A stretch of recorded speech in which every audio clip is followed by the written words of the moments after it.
Assalamu alaikum. Very good evening, ladies and gentlemen. Welcome to yet another episode of Perceptive Learning Zone. And well, in the last session, we talked about the abuse of power displayed by an assistant professor of Comp Science Lahore called Taib Chaudhry. Now, today we are going to be discussing some more problems that are prevailing the education system of Pakistan in a nutshell, in a manner that is more generalized and less specific, less pinpoint. So today, some of the issues that are affecting academia in our country. Number one, I would say it is lack of uniformity.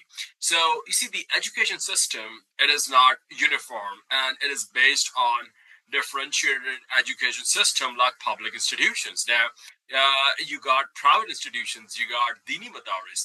Now, there has been accelerated polarization in the education system due to the divisive Pakistani education system.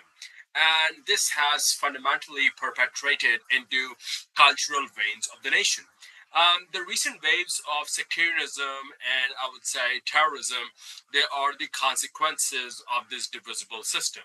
And also, I would say that you have a polarized education system, which has further, what shall I say, it has further divided the society based on political, economic, as well as social grounds, instead of uniting the people. So this, I would say that this division is leading towards further segregation on linguistic as well as religious beliefs, on linguistic and religious levels, and it is cutting knee deep the ideological foundation of the nation. The second dilemma of our education system is that it lacks direction. A sound education system, it is important for every nation of the world, yes.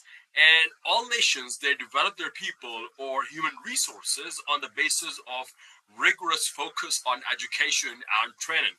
So we have poor direction, and our education systems, they fundamentally lack cohesion, and they are more prone towards general education without the creation of skillful manpower. And as a result, what you got is massive unemployment. It also results in substantial political, social, economic, as well as cultural distrust among the people. There is no use of science and technology in the education system. Students are literally unable to develop critical thinking or creativity. They got zip, nil imagination. There's no reasoning. There's a severe crisis when it comes to experimentation, innovation, and obviously invention. So I feel after that there's another problem, and that is outdated curriculum. Yes. So what shall I say is that what do I mean by outdated curriculum? See, we are still following the old-fashioned education system of rote memorization, of blind recall. We're just asking students to cram the facts and figures without realizing the holistic development of the individuals, or the need, I would say, per se, without realizing the need for the holistic development of individuals. And I feel like the objective of the education system now, it should be development of psychological, philosophical, and sociological foundations of education. The present curriculum is not it is not motivating learners for practical research and development. It is not motivating them to acquire scientific knowledge. More importantly, there is no room for reflective, retrospective, or introspective observation in the equation. A fourth problem is that there's a lack of professional development of teachers. There's a significant lack of mentorship programs in Pakistan, right? So I would say that there are few training institutes, and unfortunately, we got many instructors but very few mentors. We got many leaders. Sorry, we got many bosses, but we got very few leaders, right? So we have few training institutes, right? And the lack of funds, the lack of resourceful and trained, I would say, trainers and administrators, it is not helping us either. There are literally no defined standards of training and development. I mean, teaching is the path of the prophets, right? But nowadays, it seems literally, if a person is not getting a job in any other field, he's just gravitating towards academia, and that is a problem right over there. The courses and training, ladies and gentlemen, the training procedures, the training methodologies, I would say they are very outdated. They are traditional without exposure to modern technology. They are devoid of motivation, and obviously the quality of teachers is seriously seriously questionable, to say the least, right? So, speaking about the lack of quality teachers, now, according to UNESCO report, the quality of educational institutions and teachers is low, at an all-time low in our country. The situation is even more grim in the rural areas or the remote parts of Punjab, Sindh, and Balochistan, where you got ghost schools, where there's a severe non-availability of teachers. Teachers are not using new methods of teaching and learning. There is no lesson planning. There is the old method of cramming. There is no research. There is no use of libraries or internet. There is no book reading. And students are promoted to next class on the basis of cramming and memorization of facts and figures without in-depth knowledge. There's no, what shall I say, there's no conceptualization. There is no understanding of topics in the book without relevance in school. Also, when we talk about the problems in academia, we have to confront the issue of alarming dropouts. Right, there is a lack of management and discipline in schools, which is leading many students to drop out from schools. Now, this trend is due to punishment in schools. It is due to poor parenting. It is due to lack of motivation. It is because of an unattractive school environment. It is because of child labor. Then you got poverty. I mean, these are all, without a doubt, very significant reasons of, I would say, huge dropouts from schools, colleges, and universities. It shows that almost 30% of the students are enrolled in primary education, and this trend has added, I would say, to the low literacy rate in Pakistan. After that, I would say that the examination system is very problematic, and it is a desperate need of an overhaul as well. Um, we have students now who are being evaluated on the basis of annual exams or semester wise assessments, yes, and both quantitative as well as qualitative exams, they need to be introduced in order to judge the performance of students on a comprehensive level, and the exams should evaluate the students ability through various types of reliable assessments like case studies, like research papers, like mcqs, like comprehensive subjective questions. You need to put in more analytical questions to check their conceptual understanding, especially in higher classes. Now, in Pakistan, ladies and gentlemen, the examination system is very faulty and it has only the memory of students. Now, there is use of unfair means. There is an extensive application of bribery, cheating, issuance of duplicate mark sheets. You got changes of marks, changes of answer sheets. There is loads of impersonation happening as we speak. So this present examination system, it has literally sanctified and promoted rote memorization. It has terribly, it has miserably failed in producing critical thinking, analytical skills, intellectual power, as well as visionary reflection in the students at all levels of education. It does not measure in any way objectively. It does not measure the strength, achievements, as well as the performance of students. Now, if we talk about the modular system of examination in medical universities, it is producing incompetent students with insufficient knowledge of anatomy, which is the backbone, you can say, fellows, of medicine studies. In modular system, a single paper for three subjects is given to the students, and students, they prepare easy subjects to pass the exam, and they leave the difficult and important subject of anatomy for choice. And therefore, this method has tarnished, it has distorted the strong foundations of learning and performing badly.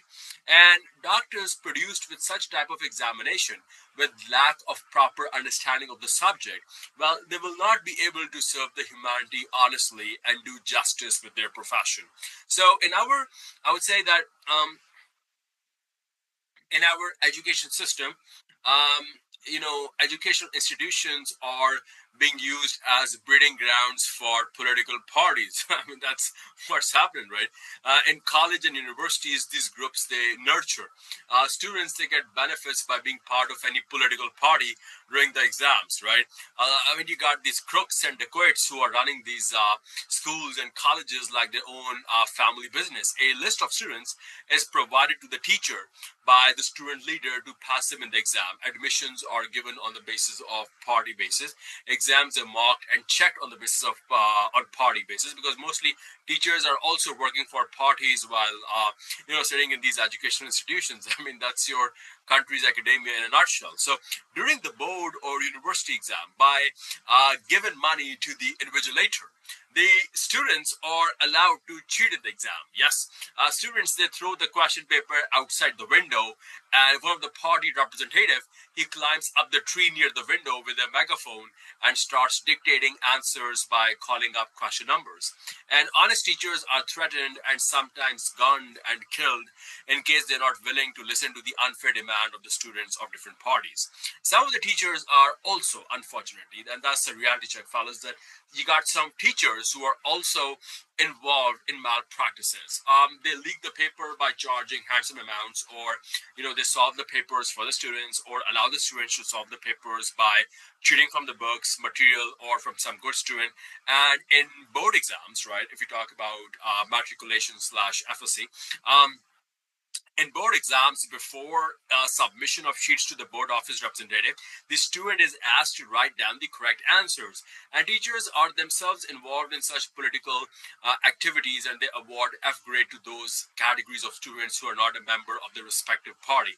In Russia, there is literally no exam system like ours. Students study throughout the year.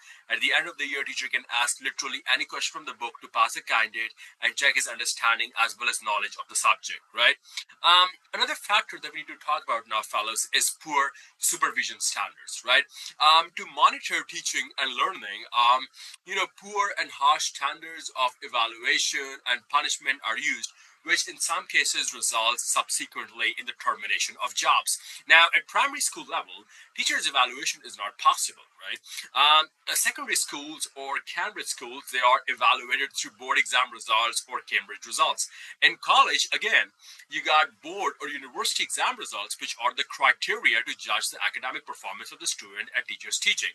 Now, if you look in recent times, research will testify that there is a massive increase in tuitions instead of relying on school or college teaching.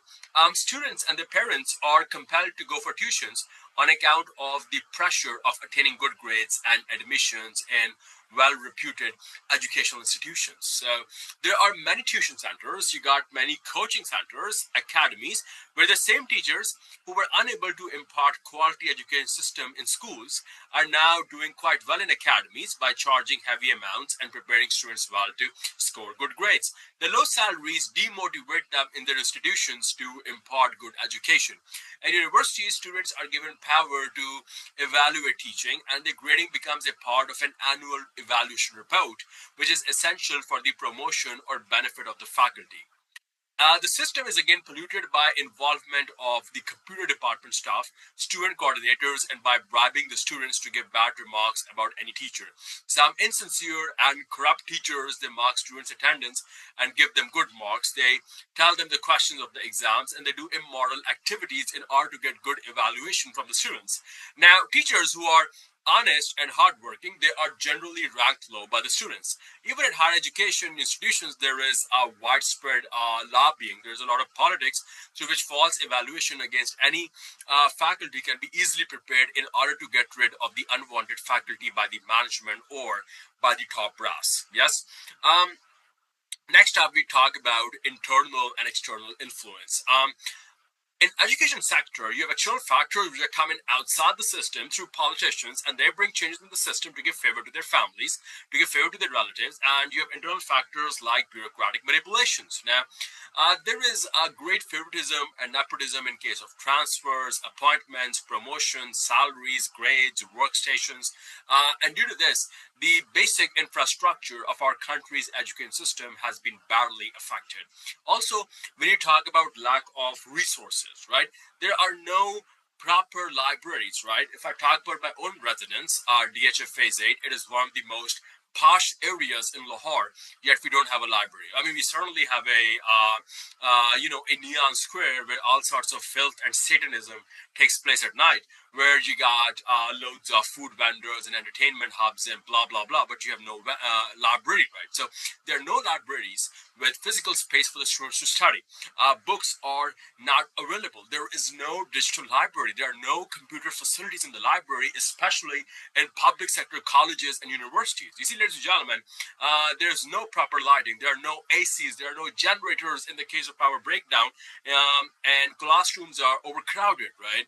Corridors are flooded with students. There are inadequate and inefficient teachers. There are laboratories without required apparatus. And this has resulted in a situation of despair and a very convoluted and a very all-time low standard of education. 11th, also, I would say there is a lack of policy implementation. There's frequent political turmoil. There are changes of governments which have made policy implementation in its true letter and spirit impossible. Corruption, lack of resources, lack of teachers' involvement in policies, and inconsistency in successful planning, right? These are some of the problems, right? Teachers are being ignored while designing education policies, which has led to alienation between teachers and the system of education. I mean, right now, if you conduct a survey, as in the percentage of teachers who are happy with the direction in which the administration is taking the university or the top brass is taking the university, I'm pretty sure the satisfaction percentage would be less than 30 or even 20% in most universities, if not all of the universities. So next up, you talk about low budgetary allocation for education. This is the last point for today. You see, the education system in Pakistan, ladies and gentlemen, it has been crippled mainly due to the allocation of scarce financial resources and budget. The education budget is definitely not sufficient to fulfill the growing needs of population as well as the involvement of modern technology in the education system. There are low salaries, and furthermore, you have high taxation, which is also hindering the growth rate of the sector, right? And taxes are being imposed on the hourly payment of visiting faculty at the rate of 10% for filers and 20% for non-filers, which is really unjustified, and it reduces the meager earning. And many countries like Bangladesh and Sri Lanka, the education share in total budget of the country is increasing. But in Pakistan, the education share in the total budget is declining, right? So these are just some of the many problems that are gripping our country's academia. And at the moment, this is just the tip of the iceberg. In the upcoming videos, we'll be talking about even more of these factors. So that'll be all for now, fellas. Thank you very much for being a fantastic audience. Please do not hesitate to like, share, and subscribe to Perceptive Learning Zone for more quality content. Thank you very much and have a nice evening. God bless you all. Assalamu alaikum.